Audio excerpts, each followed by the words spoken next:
రండిరా రండి. బాగున్నారా బైక్ గారు? ఇప్పటి వరకు నువ్వు ఒక్కడేరా ఈ విధంగా అడిగింది మమ్మల్ని. మీకేమైనా కష్టాలు ఉన్నాయా? కష్టాలున్నాయా? అన్ని కష్టాలే. ఏం కష్టాలటనే? నీకేం కష్టాలో చెప్పరా. నేను మా కుటుంబ భారాన్ని మోస్తున్నాను. నేను నీ భారాన్ని మోస్తున్నాను. నువ్వు నీ ఒక్క కుటుంబ భారాన్ని మోసి సరిపోతుంది. నేను ఎవరికి బైక్ ఇస్తే వాళ్ళందరి భారాన్ని మోయాలా? నిజమేరు. ఈ ఫోటో ఒకసారి చూడండి రా. దాన్ని బైక్ అనుకున్నారా బస్ అనుకున్నారా? నడువులు ఇరిగిపోతున్నాయి మాకు. ఇంత కష్టపడే మాకు టైంకి సర్వీస్ అన్న చేస్తాననుకుంటే ఇంజిన్ ఆయిల్ కూడా మార్చేదిలే.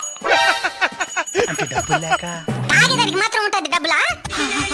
మీరు చాలా కష్టపడుతున్నారు పాపం. మేం పాపమే, మీరు మాకంటే పాపం.